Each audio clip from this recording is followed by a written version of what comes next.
française. Toujours sur cette question de sécurité, l'Action française est un mouvement qui est plus que centenaire, qui a l'habitude d'assurer la sécurité de ces événements. À chaque colloque, nous déclarons ce type d'événement au commissariat le plus proche. Donc là également, un mail sera disponible ici. Organisation d'un colloque le 13 mai dans l'espace Charenton. Donc c'est un mail de M. Lombard, le secrétaire général adjoint, un mail au commissariat de quartier du 12e arrondissement spécifiant que on a entendu, les médias font état d'une contre-manifestation et que nous demandons finalement à la force publique de prendre simplement en compte le fait qu'il y a une contre-manifestation contre notre colloque. Notre objectif évidemment, c'est que ce colloque puisse se dérouler. Notre objectif, c'est qu'il se déroule évidemment la meilleure des manières possibles. Les familles seront présentes, les personnes âgées, les personnes de tous âges, j'ai envie de dire, seront présentes dans ce colloque. Donc on n'a évidemment aucun intérêt à ce qu'il y ait le moindre débordement. Et encore une fois, si on veut éviter les débordements, on a le nom des signataires, des organisations signataires de cette contre-manifestation, non déclarée contre un colloque de l'Action française. Donc cette interdiction du colloque, hier on avait donc le papier de la préfecture spécifié qu'il y avait une volonté d'interdire ce colloque. On avait jusqu'à aujourd'hui midi pour nous opposer à cette décision du préfet de police. Donc il se trouve que soit ça s'est passé dans les 5 dernières minutes, soit d'ici dans les 10 prochaines minutes, donc il y a 3 officiers de police qui doivent intervenir ici, ce que j'évoquais tout à l'heure, pour nous signifier l'interdiction de ce colloque. Notre réponse est simple. Notre réponse, elle est juridique. Notre réponse, nous avons fait des arrêtés de liberté. On a fait partir un arrêté de liberté hier contre l'interdiction de notre marche commémorative, de notre marche d'hommage à Jeanne d'Arc. On a fait partir aujourd'hui un arrêté de liberté contre l'interdiction de notre colloque. Nous répondrons par tous les moyens, même légaux, finalement, à ce type d'interdiction que bâton dans les roues, si je puis dire, que souhaite faire la préfecture contre l'organisation d'un colloque et d'un hommage. J'insiste sur un point très précis, c'est que notre colloque est prévu depuis le 1er avril. Depuis le 1er avril, la billetterie est ouverte. Donc depuis le 1er avril, si la préfecture de police avait eu envie d'interdire ce colloque parce que les thématiques seraient hautement sulfureuses, la préfecture a tout le temps d'interdire ce colloque. Pourquoi est-ce que la préfecture de Paris interdit le colloque aujourd'hui, veille du colloque, à 14h30, voilà, c'est bien pour empêcher notre droit finalement à faire appel à ce référé liberté, qui permettrait finalement au juge de statuer si constitutionnellement, j'ai envie de dire, si légalement, la préfecture a raison d'interdire ce colloque. Évidemment, nous sommes confiants dans les documents, dans les 2 arrêtés de liberté que nous avons mis en place. Évidemment, ces 2 arrêtés de liberté, si un juge des libertés a le temps d'analyser ces arrêtés et de rendre son verdict, évidemment, ce verdict sera en notre faveur. Évidemment, l'Action française aura un colloque demain après-midi. Évidemment, l'Action française défilera en hommage à Jeanne d'Arc dimanche. Donc notre réponse aujourd'hui est juridique. En conclusion, avant de laisser la parole à vos questions, l'Action française, pour resituer quand même ce qu'est l'Action française, on parle de l'ultra-droite, il faut savoir que le terme, la thématique de l'ultra-droite n'a jamais été déterminée juridiquement. Jean-Yves Camus, membre de la Fondation Jean Jaurès, a évoqué dans un article dernièrement que l'ultra-droite n'avait aucune définition, c'était un concept flou, un concept flottant. Donc il s'agit pour nous de rappeler que l'Action française est avant tout, et même, j'ai envie de dire, uniquement, un mouvement qui a pour souci la restauration du politique et l'intérêt général, qui a pour souci, au travers de l'intérêt général, de restaurer la monarchie, qui a pour souci d'incarner la tête de l'État par le biais du prince Jean, c'est-à-dire le comte de Paris. Dans nos propos, rien de sulfureux. Un amour de la France, certain. Est-ce que cet amour de la France doit être condamné? C'est à la République de le dire, c'est à la République j'ai envie de dire, de démontrer qu'aujourd'hui on ne peut plus honorer Sainte-Jeanne d'Arc alors qu'elle est au calendrier officiel. Nous continuerons à défendre l'intérêt général en toutes circonstances. Merci de votre écoute. Je laisse la parole donc à Étienne Lombard, secrétaire général adjoint de la Restauration nationale. Oui, je voudrais revenir sur quelques petits points. Le premier, en effet, dénonce un sens, et le fait que soit cité dans des courriers officiels, comme ceux qui vous ont été présentés tout à l'heure, des notions qui ne sont absolument pas juridiques, comme par exemple, en effet, l'ultra-droite ou l'ultra-gauche, qui n'ont rien à voir avec la justice de notre pays et les lois de notre pays, mais aussi la notion de tradition républicaine, que l'on ne voit absolument nulle part, qui n'est qu'un discours. Je crois qu'il faut quand même, là, ramener les choses à leur juste valeur, et ça sera mon second point. Nous sommes aujourd'hui dans une ère du gouvernement de la communication et de la pure communication. Et ce qui se passe en ce moment, et la chronologie qui vous a été présentée le montre. On est aussi dans une ère de l'inversion des valeurs totale. C'est-à-dire que, comme on vous l'a montré, on veut interdire demain notre colloque pour le seul fait que d'autres font peser un risque pour l'ordre public. D'autres, pas nous. Mais qu'importe, c'est nous qui serions les victimes, mais c'est nous qui sommes condamnés. Voilà, donc ça c'est deux points, ils doivent quand même être rappelés. Et je rapprocherai d'ailleurs cette notion d'inversion des valeurs d'un incident qui n'a échappé à aucun d'entre vous, je pense, dans la presse, qui a été largement relayé, qui est le fait qu'elle ait été interdite de Sorbonne, Florence Bergeau-Baclair, qui est anthropologue chargée de recherche au CNRS, et sa conférence qu'elle devait faire sur un sujet, je crois, des frères musulmans, a été suspendue pour risque de trouble à l'ordre public. Exactement ce qui figure dans le papier du préfet concernant notre réunion de demain.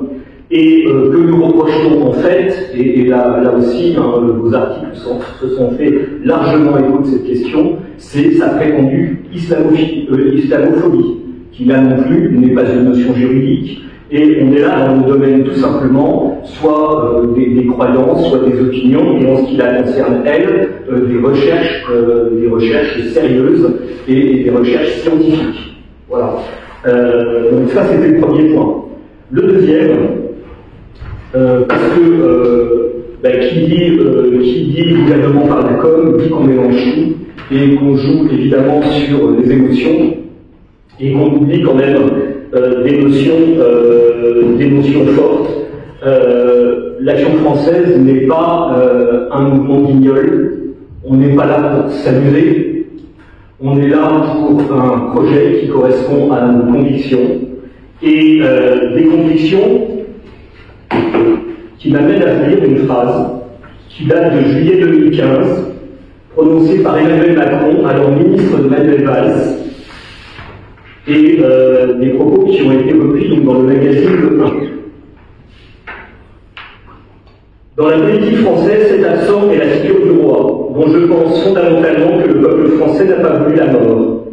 La terreur a creusé un vide émotionnel, imaginaire, collectif, le roi n'est plus là. On a essayé ensuite de réinvestir ce vide, d'y placer d'autres figures, ce sont les moments napoléoniens et gaullistes notamment. Le reste du temps, la démocratie française ne remplit pas l'espace. On le voit bien avec l'interrogation permanente sur la figure présidentielle qui vaut depuis le départ du général de Gaulle. Après lui, la normalisation de la figure présidentielle a réinstallé un siège vide au cœur de la vie politique. Pourtant, ce qu'on attend du président de la République, c'est qu'il occupe cette fonction. Tout s'est construit sur ce malentendu. Donc voilà, on voudrait juste préciser ou rappeler à M. Macron et à M. Darmanin que résoudre ce malentendu, c'est la vocation de l'action française. Voilà, je vous remercie. Alors simplement, est-ce que vous avez des questions du coup, voilà, par rapport à ces éléments, ces interdictions? Donc encore une fois, actuellement, d'une minute à l'autre, c'est déjà fait, nous sommes interdits au colloque à l'heure actuelle. L'interdiction donc de la marche, de défilé n'est toujours pas interdite.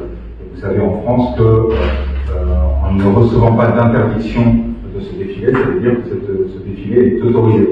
Alors à moins de penser que la préfecture attend le dernier moment pour nous signifier cette interdiction pour qu'on ne puisse pas utiliser notre droit de référé liberté. c'est une possibilité. Voilà, c'est une possibilité d'ailleurs qui a été soulevée par la presse, entre autres, je pense par TF1, qui a émis ce questionnement en disant comment se fait-il finalement que nous, on nous spécifie, la préfecture nous spécifie, nous journalistes, que l'Action française sera bien interdite de défiler, mais qu'à l'heure actuelle, l'Action française ne semble pas être au courant, n'est pas au courant de la moindre interdiction. Nous n'avons rien reçu, nous n'avons reçu aucun document de la préfecture. Et aucun document n'est en ligne actuellement sur le site de la préfecture, comme la préfecture s'y engageait pour signifier notre interdiction de défiler de gendarmes. Voilà. Vous avez fait un référé liberté anticipé? On a fait deux référés liberté anticipés, l'un pour le colloque et l'un pour la marche. Donc il y en a un qui est parti. Comment? Voilà, donc il y en a un qui est parti hier soir. Voilà, celui pour la marche de dimanche. Il y en a un qui est parti ce matin. On était prévu hier à 19h seulement de l'interdiction possible du colloque. C'est le premier en France, hein, qu'un colloque universitaire soit interdit en France. Son bilan quand même sur les libertés. Voilà, donc il y a deux référés liberté qui sont en cours. Nous, on pense quand même foncièrement qu'aujourd'hui, clairement, la préfecture essaie de gagner du temps vis-à-vis des juges, pour que les juges n'aient pas le temps de statuer finalement sur cette liberté. Ce qui est quand même un délit de liberté qui nous touche aujourd'hui, mais qui touchera d'autres mouvements demain, qui touchera sans doute d'autres colloques demain, d'autres qui créent un préalable finalement. C'est-à-dire que la préfecture se donne le droit d'attendre le dernier moment pour empêcher notre exercice finalement, notre exercice du premier droit d'une association finalement, qui a à la fois le droit de manifester et le droit de se réunir, le droit d'organiser un colloque. En sachant que sur ces 20 ou 30 dernières années par exemple, le défilé de Jeanne d'Arc n'a suscité aucun trouble à l'ordre public. Il suffit de demander à la préfecture de police quels sont les moyens qu'elle met en œuvre pour assurer la sécurité des défilés de Jeanne d'Arc. Généralement, c'est 2 ou 3 scooters et peut-être 1 ou 2 voitures banalisées, et ça ne va pas plus loin. Donc, pour dire qu'il n'y a pas une nécessité visiblement de surprotection de nos cortèges. Quant à nos colloques, généralement la préfecture de police, voilà, au mieux met une voiture banalisée devant le lieu du colloque, mais il n'y a pas eu, hormis une fois sur les 20 dernières années, en 2017 en l'occurrence, il n'y a pas eu le moindre chalut, la moindre attaque de colloque, le moindre risque pour nos colloques. Nos colloques se sont toujours très très bien déroulés. Voilà. On attend 400 à 500 personnes, on n'annule pas un colloque de cette envergure, comme ça du jour au lendemain. Voilà, d'autant plus quand il est annoncé par la presse et depuis le 1er avril. Oui. D'après vous, quelles seraient les motivations du gouvernement? La motivation du gouvernement, ça reste relativement de criminaliser finalement toute forme d'opposition, d'interdire toute forme d'opposition, d'autant plus si cette opposition sans doute apporte une alternative. Voilà. On peut également imaginer que peut-être, bon ça c'est le trait humoristique, mais Emmanuel Macron qui parle des 100 jours, et on sait que les 100 jours historiquement se terminent par Waterloo, se terminent également au moment de Waterloo par un grand absent, le prince Murat, qui n'est pas à côté de Napoléon à la fin des 100 jours. Et bien, il se trouve que le prince Murat, son descendant en tout cas, devait être présent et doit être présent demain à notre colloque. Donc il n'est pas du côté du pouvoir en place là encore. Donc on peut imaginer que comment vont se terminer les 100 jours de M. Macron. On peut imaginer que M. Darmanin estime que son gouvernement pourrait, dans une forme de toute puissance, imposer également sa loi finalement aux juges, puisqu'il ne nous laisse pas exercer finalement notre droit par rapport au référé liberté. Et donc du coup, on pense que encore une fois, cette fracture qu'on a vue dans cette France des Gilets jaunes par rapport au pouvoir central, au pouvoir qui ne veut pas prendre en compte finalement les réalités des Français, et bien là encore, le pouvoir en place refuse finalement que 400, 500 personnes se réunissent pour discuter une après-midi, pour échanger dans le cadre d'un colloque universitaire. Refuse que 400, 500 Français honorent une fête nationale, la fête nationale de Jeanne d'Arc. Voilà. Donc on pense simplement qu'on est dans une ère qui tend à devenir de plus en plus, privative de nos premières libertés. Voilà. On peut imaginer aussi, je terminerai par là, que alors qu'on est au lendemain finalement de cette réforme des retraites, que c'est une manière comme une autre, encore plus, j'ai envie de dire, au pouvoir en place, d'essayer de faire oublier cette réforme.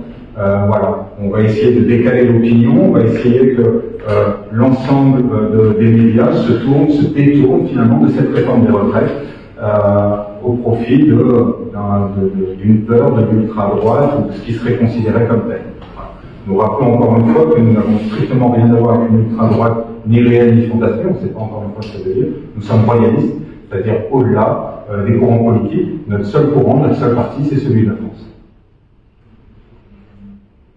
Y a-t-il d'autres, savez-vous s'il y a d'autres organisations qui défieront pour Jeanne d'Arc, d'autres mouvements? À ce jour, nous sommes le seul mouvement, en tout cas chaque année, à partir d'opéra pour aller jusqu'à la statue de Jeanne d'Arc. Voilà, évidemment, tous les Français patriotes souverainistes sont toujours invités à venir se joindre à cet hommage. Voilà, on ne cesse de travailler main dans la main depuis des années avec la préfecture sur ce type d'autorisation de manifestation, voilà, parce qu'on considère encore une fois que ça concourt à la paix civile, ça concourt à cette volonté finalement d'honorer Jeanne d'Arc officiellement avec l'ensemble des Français, pas à la marge, pas simplement les royalistes d'Action française, mais l'ensemble des Français sont bien conviés à cette fête de Jeanne d'Arc. C'est pour ça, en gros, que cette manifestation est déclarée chaque année, qu'elle se passe dans un bon esprit, pour que des familles puissent se retrouver dans ce lieu pour célébrer finalement la Sainte de la Patrie.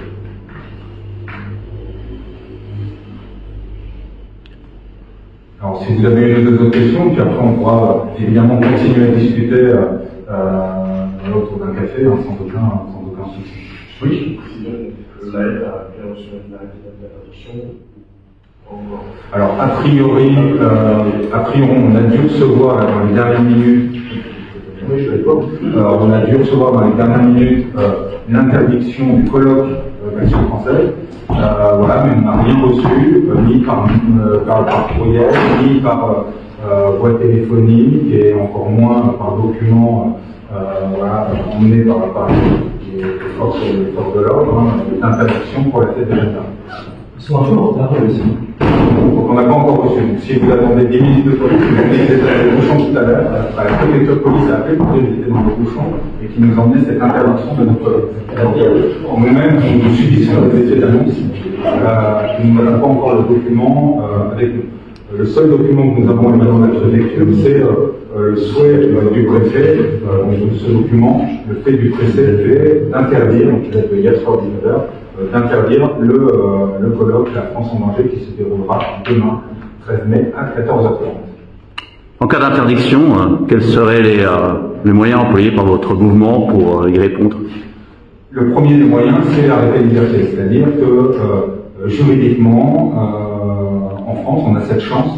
Mais ça c'est avant, monsieur. Ça c'est avant. Donc après, en fait. Après, si vous avez une interdiction définitive de votre... Sur le principe, ce colloque se tiendra. Il ne se tiendra peut-être pas dans cette salle, dans la salle qui était prévue, parce qu'on ne pourrait pas s'y rendre, etc. Mais ce colloque qui est prévu, pour un certain nombre de centaines de personnes ont prévu d'assister à ce colloque, il n'y a pas de raison que ce colloque, ce temps d'échange académique, ce temps d'échange entre universitaires, n'ait pas lieu. Donc ce serait un simple décalage dans le temps, pour vous. C'est sans doute un simple décalage dans le temps, s'il y a décalage dans le temps. Nous vous invitons à rester en contact avec nous demain à 14h30, parce que demain à 14h30, il est bien prévu que nous puissions quand même organiser ce colloque. Si ce n'est pas dans la salle prévue, ça sera dans une autre salle. Voilà, si effectivement les raisons invoquées sont des raisons d'insécurité par des groupes d'ultra-gauche, de gauche radicale, ultra-violents, tels que, a priori, Europe Écologie Les Verts, a priori, la France Insoumise, a priori, Attaque, a priori, la CGT, etc. Je pense qu'ils seront d'ailleurs contents d'apprendre que non seulement ils font partie de cette ultra-gauche radicale, mais aussi de cette ultra-gauche ultra-violente, qui appelle à des violences. Voilà. Mais en tout cas, notre colloque aura lieu en sécurité pour les intervenants, en sécurité également pour la parole donnée, parce que les personnes et les intervenants qui sont sollicités, voilà, jusqu'à présent, encore une fois, ont le droit de parler, ont le droit de citer, ne sont pas interdits de parole, n'ont pas été condamnés. Voilà, donc ce colloque devrait avoir lieu.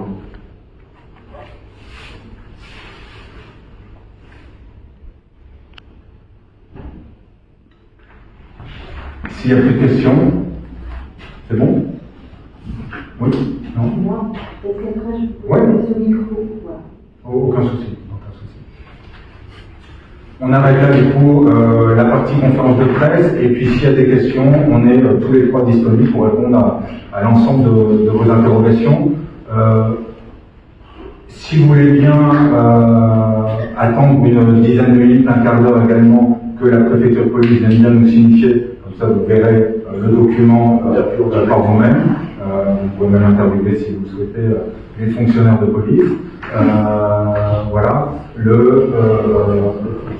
Voilà. Et puis sinon, n'hésitez pas également à suivre au tribunal administratif ce référé liberté qui aura lieu dans les prochaines heures. Merci.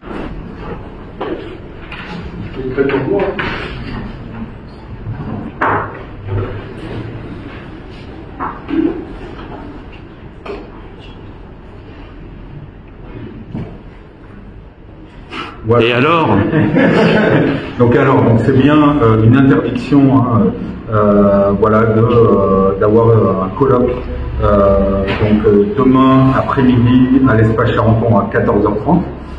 Voilà, sous la pression finalement de la rue, d'associations, comme dit la préfecture, d'associations de la gauche radicale, qui sont prêts à s'opposer violemment à la tenue d'un colloque universitaire. Ces associations, je le rappelle, parce qu'il y a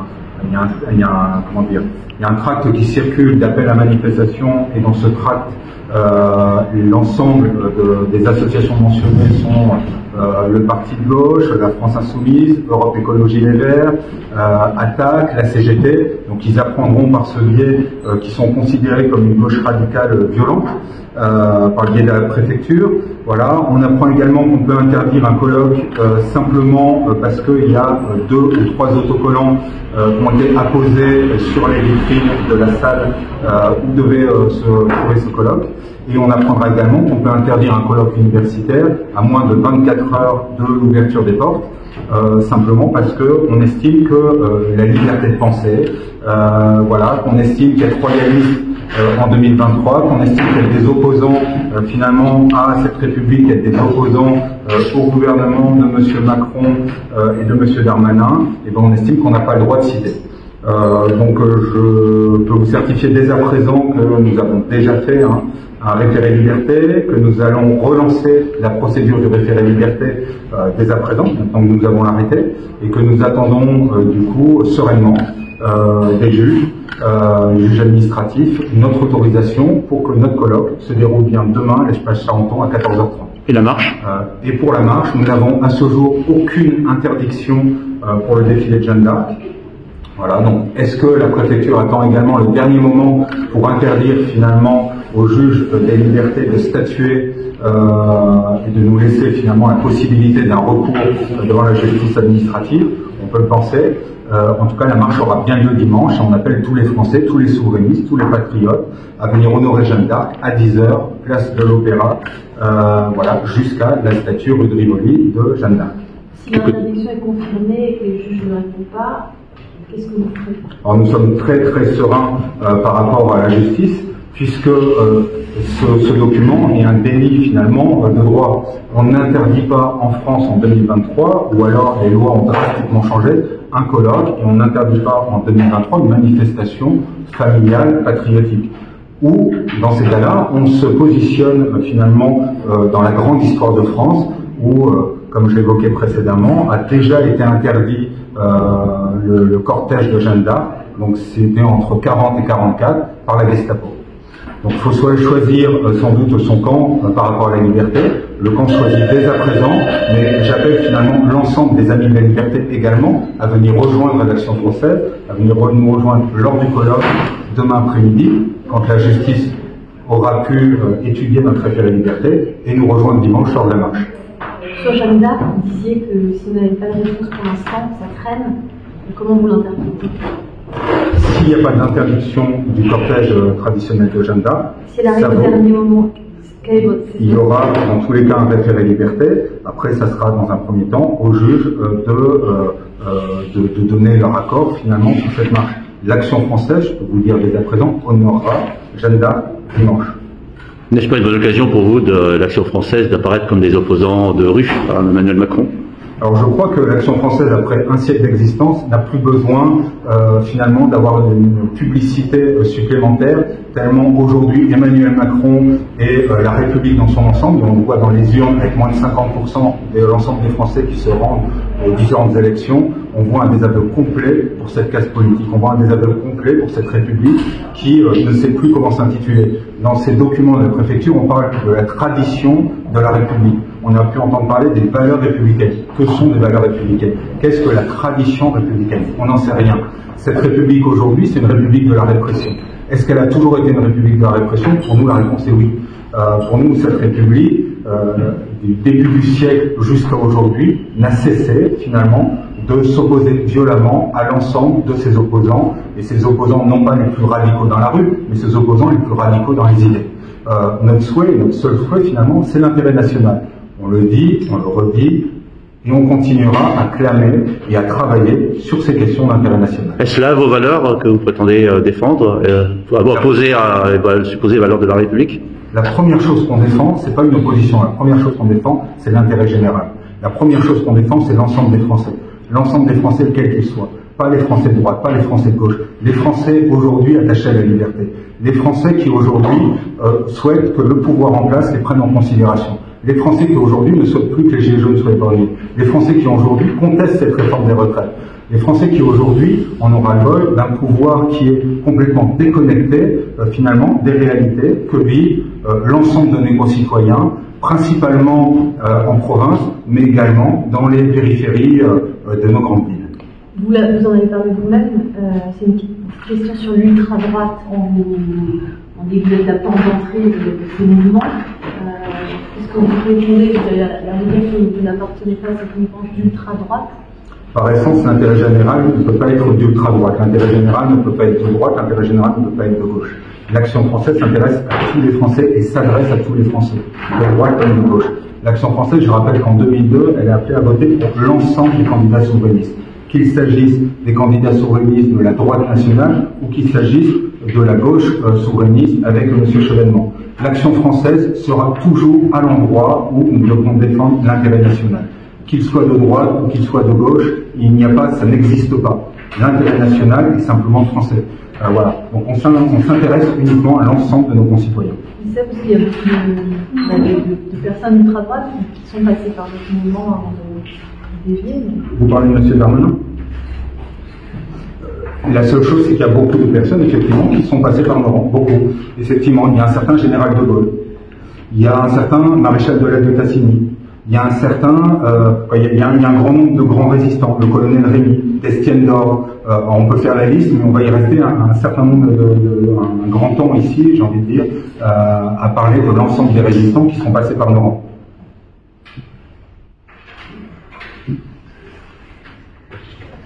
S'il y a plus de questions. Merci.